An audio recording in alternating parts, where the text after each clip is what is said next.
Dear students, welcome to the Managerial Economics class. Yesterday we discussed about the objectives, importance and the difference between economics and managerial economics. Today we discuss about relations with various subjects.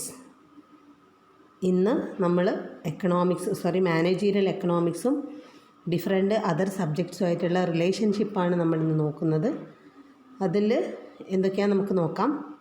First one പറയുന്നത് managerial economics and എക്കണോമിക്സും managerial എക്കണോമിക്സും തമ്മിലുള്ള ബന്ധം എന്താണെന്ന് വെച്ചാൽ നിങ്ങൾക്കറിയാം. എക്കണോമിക്സിൽ നിന്നാണ് ആര് വന്നത്? Managerial economics വന്നത്. എക്കണോമിക്സിൻ്റെ പ്രാക്ടിക്കൽ വേർഷനാണ് എന്ത്? മാനേജീരിയൽ എക്കണോമിക്സ് എന്ന് പറഞ്ഞാൽ എക്കണോമിക്സിൻ്റെ ഒരു സബ്ബാണ് ആര്? Managerial economics. എക്കണോമിക്സ് വലിയൊരു കടലാണെങ്കിൽ അതിൽ ഒരു ചെറിയ ഒരു ഇതാണെന്ത്? Managerial economics. Managerial economics is the integration of economic theory with the business management. It is practical, economic is theoretical. The theory of economics is applied in practical business situations for decision making and forward planning. Economic theory has broadly two dimensions, micro and macro. Managerial economics is essentially microeconomic in character, but it also uses macroeconomic theory in business decision making. നമ്മൾ നേരത്തെ പറഞ്ഞ കാര്യങ്ങൾ തന്നെയാണ്. മൈക്രോയും മാക്രോയും ഒക്കെയാണ്. അതൊക്കെ എക്കണോമിക്സിൻ്റെ ഭാഗമാണ്. അതൊക്കെ നമ്മൾ എവിടെയും കൂടി റിലേറ്റഡ് ആണ്. മാനേജീരിയൽ എക്കണോമിക്സിലും റിലേറ്റഡ് ആണ്. നെക്സ്റ്റ് പറയുന്നത് മാനേജീരിയൽ എക്കണോമിക്സ് ആൻഡ് സ്റ്റാറ്റിസ്റ്റിക്സ്. അപ്പോൾ എന്താണ് statistics? Statistics is the science of collection, classification, tabulation, analysis and interpretation of data. അപ്പോൾ തന്നിരിക്കുന്ന ഡാറ്റാസിനെ എന്ത് ചെയ്യാണ്? കളക്ട് ചെയ്യുന്നു, ക്ലാസിഫൈ ചെയ്യുന്നു, ടാബുലേറ്റ് ചെയ്യുന്നു, അനാലിസിസ് നടത്തുന്നു, ഇൻ്റർപ്രിട്ടേഷൻ നടത്തുന്നു. അപ്പോൾ തന്നിരിക്കുന്ന ഒരു ഇതിനെ നമ്മൾ പല രീതിയിൽ ആക്കി മാറ്റി അതിൻ്റെ ആൻസർ കണ്ടുപിടിക്കുന്നതാണ് എന്ത്? സ്റ്റാറ്റിസ്റ്റിക്സ് എന്ന് പറഞ്ഞാൽ. അപ്പോൾ statistical datas are used in business analysis to arrive at a decision. അപ്പോൾ നമ്മൾ എത്ര ആളുകളെ വർക്ക് ചെയ്താൽ എത്ര പ്രോഡക്റ്റ് ഉണ്ടാക്കാൻ പറ്റും, ഇതൊക്കെ കാൽക്കുലേഷൻസ് ആണ്. ഇതൊക്കെ സ്റ്റാറ്റിസ്റ്റിക്സ് ആണ്. അപ്പോൾ 100 പ്രോഡക്റ്റ് ഉണ്ടാക്കണമെങ്കിൽ എത്ര റോ മെറ്റീരിയൽ വേണം, എത്ര ലാബേഴ്സ് വർക്ക് ചെയ്യണം, എത്ര റൂം, എത്ര ദിവസം നമ്മൾ, എത്ര ഡേയ്സ് നമ്മൾ നോക്കണം. ഇതൊക്കെ എന്താണ്? സ്റ്റാറ്റിസ്റ്റിക്കൽ കാൽക്കുലേഷൻസ് ആണ്. Then statistical tools like probability theory, correlation and regression analysis, trend projection analysis, ഇതൊക്കെ എന്തിൽ യൂസ് ചെയ്യുന്നുണ്ടെന്നാണ് പറയുന്നത്? മാനേജീരിയൽ എക്കണോമിക്സിൽ യൂസ് ചെയ്യുന്നുണ്ട്. Similarly measures of central tendency like the mean, median and mode. അപ്പോൾ നിങ്ങൾക്കറിയാം, നമ്മൾ പഠിച്ചാണ് മെഷേഴ്സ് ഓഫ് സെൻട്രൽ ടെൻഡൻസിയിൽ മീൻ, ആവറേജ്. 100 എണ്ണം ഉണ്ടാക്കിയാൽ ഒരു ദിവസം ആവറേജ് എത്ര ഉണ്ടാക്കുന്നുണ്ട് കണ്ടുകൂടെ? ഒരു ദിവസം 100 എണ്ണം, ഒരു പെർ ഡേ നമ്മൾ 100 എണ്ണമാണെങ്കിൽ 10 ദിവസത്തേക്ക്, അല്ലെങ്കിൽ 10 ദിവസം 100 എണ്ണമാണെങ്കിൽ ഒരു ദിവസം എത്ര കണ്ടുകൂടെ? 100 ഡിവൈഡ് ബൈ 10. അപ്പോൾ അങ്ങനെ ചെയ്താൽ നമുക്ക് എന്ത് ചെയ്യും? ഒരു ദിവസം എത്ര ഉണ്ടാക്കുന്നുണ്ട് ആവറേജ് കിട്ടും. മീൻ, മീഡിയൻ, മോഡൊക്കെ എന്താണ്? സ്റ്റാറ്റിസ്റ്റിക്കൽ കാൽക്കുലേഷൻസ് ആണ്. അതൊക്കെ എന്തിൽ വരുന്നു? മാനേജീരിയൽ എക്കണോമിക്സിൽ വരുന്നു, റിലേറ്റഡ് ആണ്. Then next managerial economics and mathematics. Mathematics is the queen of all science. സയൻസിൻ്റെ മൊത്തം രാജ്ഞി ആരാണ്? മാത്തമാറ്റിക്സ് ആണ്. There is hardly any branch of modern scientific knowledge that does not use mathematics. In ME algebra, ME means managerial economics ആണ്. Calculus and geometry are extensively used.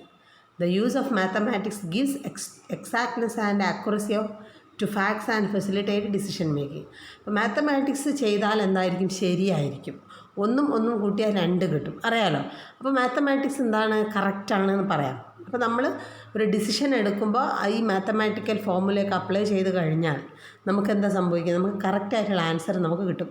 നല്ല ഒരു decision എടുക്കാൻ നമുക്ക് എന്ത് ചെയ്യും? സഹായിക്കും. ഇപ്പോൾ പ്രോഫിറ്റൊക്കെ നമ്മൾ എത്ര കിട്ടുന്നു, അല്ലെങ്കിൽ എത്ര കോസ്റ്റ് വരും എന്നൊക്കെ കാൽക്കുലേറ്റ് ചെയ്യുമ്പോൾ നമുക്ക് എന്ത് ചെയ്യാം? ഈ ഓൾജിബ്ര, ഈ മാത്തമാറ്റിക്സിൻ്റെ ചില ഇക്വേഷൻസൊക്കെ നമ്മൾ പ്രൊവൈഡ് ചെയ്ത് കഴിഞ്ഞാൽ നമുക്ക് എന്ത് ചെയ്യാൻ പറ്റും? പെട്ടെന്ന് കാൽക്കുലേറ്റ് ചെയ്ത് എടുക്കാൻ വേണ്ടി പറ്റും. Next managerial economics and OR, operation research. OR deals with optimization. It applies the principle of statistics, planning and mathematics to arrive at optimization. ME also grapples with optimization. Optimization of production, minimization of cost, optimization of profit, etc. അപ്പോൾ optimisation ആണ് എന്ത്? ORൻ്റെ main feature എന്ന് പറഞ്ഞാൽ principle of optimisation. Optimisation എന്ന് പറഞ്ഞാൽ maximisation എന്നുള്ള meaning ആണ്. Optimum, maximum. Okay, നമുക്ക് കിട്ടാവുന്നതിൽ വെച്ച് ഏറ്റവും അതാണ് ഒപ്റ്റിമൈസേഷൻ്റെ മീനിങ്. അതായത് ഇപ്പോൾ ഒപ്റ്റിമം കോസ്റ്റ്, നമ്മളെ കയ്യിലുള്ള അതിൻ്റെ കോസ്റ്റ് മാക്സിമം ഇത്ര വരാൻ പാടുള്ളൂ, നമ്മളെ പ്രോഫിറ്റിൻ്റെ മാക്സിമം, ഓക്കെ, പ്രൊഡക്ഷൻ്റെ മാക്സിമം, ഇതൊക്കെ എന്താണ് കാൽക്കുലേഷൻ ചെയ്യുന്നതാണ് എന്ത് OR നമുക്ക് ചെയ്യാൻ പറ്റും. അപ്പോൾ മാക്സിമം ഒപ്റ്റിമൈസേഷൻ എന്നുള്ള ആ തിയറി വെച്ചിട്ട് നമുക്കിതൊക്കെ എന്ത് ചെയ്യാം. ദെൻ മാനേജിയൽ എക്കണോമിക്സ് ആൻഡ് അക്കൗണ്ടിങ്ങിനെ പറ്റി പറയേണ്ട ആവശ്യമില്ല, നിങ്ങൾ കൊമേഴ്സ് സ്റ്റുഡൻസ് ആണ്.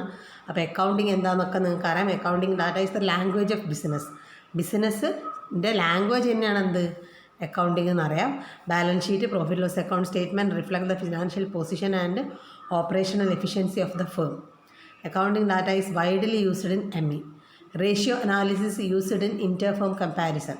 The management needs accounting information for decision making. അപ്പോൾ അക്കൗണ്ടിങ് ഇൻഫർമേഷൻ എന്തൊക്കെയാണെന്നറിയാം. നമുക്ക് മെയിൻ അക്കൗണ്ട് തന്നെയുണ്ട്, ട്രേഡിംഗ് ആൻഡ് പ്രോഫിറ്റ് ലോസ് അക്കൗണ്ടും ബാലൻസ് ഷീറ്റും. അപ്പോൾ trading and profit loss account കിട്ടിക്കഴിഞ്ഞാൽ നമുക്കറിയാം ആ കമ്പനി എത്ര പ്രോഫിറ്റിലാണ് അല്ലെങ്കിൽ കമ്പനി എത്ര ലോസിലാണ് എന്നുള്ളത്, നെറ്റ് പ്രോഫിറ്റാണോ നെറ്റ് ലോസ് ആണോ എന്നുള്ളത് മനസ്സിലാവും. അതേപോലെ ബാലൻസ് ഷീറ്റ് കിട്ടിക്കഴിഞ്ഞാൽ നമുക്കറിയാം എന്താണ് ആ കമ്പനിയുടെ ഫിനാൻഷ്യൽ പൊസിഷൻ, ആ കമ്പനിക്ക് എത്ര അസറ്റ് ഉണ്ട് എത്ര ലയബിലിറ്റി ഉണ്ട് എന്നുള്ളത് നമുക്ക് മനസ്സിലാക്കാൻ പറ്റും. അപ്പോൾ ഈ ഒരു കാര്യം വെച്ചിട്ട് റേഷ്യോ അനാലിസിസ് നടത്തുക. ഇപ്പോൾ 2 കമ്പനീസ്, ഇപ്പോൾ നിലവിലുള്ള 2 കമ്പനീസിന് എന്ത് ചെയ്യുക, കമ്പയർ ചെയ്യുക, ഏതാണ് നല്ല കമ്പനി. ഇപ്പോൾ പ്രോഫിറ്റ് ലോസ് അക്കൗണ്ടും ബാലൻസ് ഷീറ്റും വെച്ചിട്ട് നമുക്ക് എന്ത് ചെയ്യാം, മറ്റൊരു കമ്പനിയായിട്ട് എന്ത് ചെയ്യാം, കമ്പയർ ചെയ്യാം. നമ്മളാണോ മുന്നിൽ അല്ലെങ്കിൽ അവരാണോ മുന്നിൽ എന്നൊക്കെ ഉള്ളത്.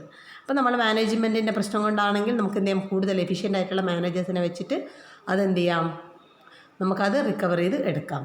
അപ്പോൾ ഈ പ്രോഫിറ്റ് ലോസ് അക്കൗണ്ട് നമ്മൾ എന്താ പറയുക, കമ്പാരിസണിനാണ് ഏറ്റവും കൂടുതൽ യൂസ് ചെയ്യുന്നത്. അപ്പോൾ ഇതൊക്കെ എന്താണ് മാനേജിയൽ എക്കണോമിക്സിൻ്റെ ഭാഗമാണ്.